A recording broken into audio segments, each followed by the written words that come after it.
جو مضمون آپ کے سامنے رکھنا ہے اس کی تمہید میں فلسطین سے کر رہا ہوں کہ اگر آپ نے یہ دیکھنا ہے کہ فیتھ آپ کو کتنی زیادہ فریڈم دیتا ہے تو آپ یہ دیکھیے کہ ایک طرف دنیا کی جدید ترین ٹیکنالوجی، دنیا کے طاقتور ترین ممالک کی پشت پناہی، ٹوٹل امیونٹی کہ جو چاہے کرو، ہسپتال اڑانے ہیں ہسپتال اڑا دو، اسکول اڑانے ہیں اسکول اڑا دو، بچوں کے سر اڑانے ہیں اڑا دو، تمہیں کوئی نہیں پوچھے گا۔ اور دوسری طرف یحییٰ سنوار، دوسری طرف بے گور و کفن میتیں۔ What gives them the freedom to say no؟ تمہارے قبضے کو ہم نہیں مانیں گے۔ If it isn't faith, what is it؟ جو فریڈم ہے انسان کی، اصلی فریڈم، اس کی حقیقی فریڈم، اصل میں وہ فیتھ میں ہی ہے۔ So let's get into it and talk a bit more about it۔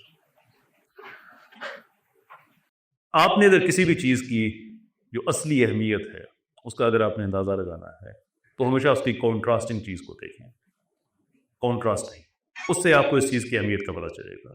مثال کے طور پہ اگر آپ کے پاس ایک بائک ہے، ایک گاڑی ہے، وہ بالکل ٹھیک ہے، you can never appreciate the fact, اس لیے کہ ٹھیک ہونا بذات خود آپ کے مینٹل پیراڈائم کے اندر کوئی ہلچل پیدا نہیں کر رہا۔ But contrast that with a car جو کہ آپ کی ہے لیکن وہ ٹھیک نہیں ہے، ہر روز پہ پیسے لگانے پڑتے ہیں، وہ بائک ایسی ہے جس پہ ہر روز خرچہ کرنا پڑتا ہے، تو اس کی یہ حالت آپ کو بہتر سمجھ دیتی ہے اس کے الٹرنیٹیو کو۔ اگر آپ نے رات کو بہتر سمجھنا ہے تو آپ دن کو سامنے رکھیں، دن کو بہتر سمجھنا ہے آپ رات کو سامنے رکھیں۔ یو گیٹ دی آئیڈیا کہ کسی بھی چیز کو آپ نے اگر سمجھنا ہے تو ہمیشہ جو اس کا متضاد ہے اس کو سامنے رکھیں تو آپ وہ چیزیں بہتر سمجھ جائیں گی۔ تو ہم مسلمان ہیں، ہمارے لیے فیتھ ہے، it matters a lot to us.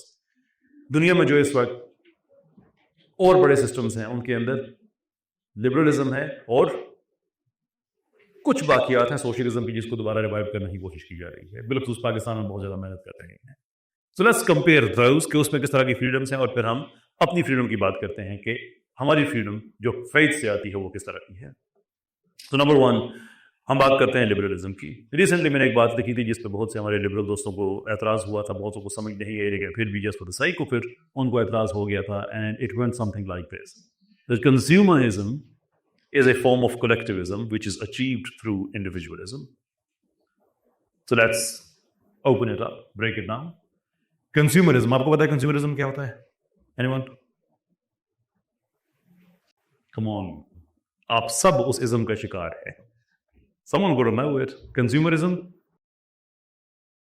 G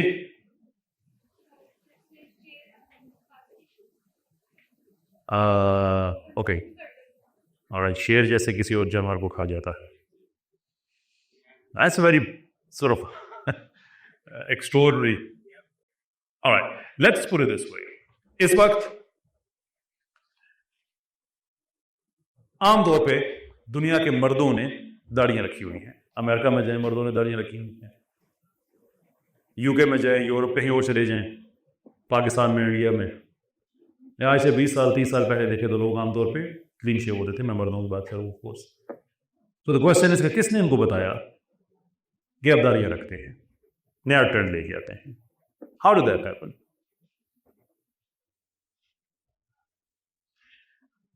hair styles نئے نئے آتے ہیں، and I'm very sure کہ آپ کہہ سکتے ہیں کہ کہہ صاحب you have no right to talk about hair, and I agree with that mostly, but still I do see other people having good hair, right؟ یہ ہیئر اسٹائل کون آپ کو کہتا ہے کہ یہی ہونا چاہیے؟ This is essentially what consumerism is، کہ آپ ایک مارکیٹ کریٹ کرتے ہیں اور اس کے اندر بڑی ڈارک سائیکالوجی ہوتی ہے۔ For example the Joneses effect create کیا جاتا ہے۔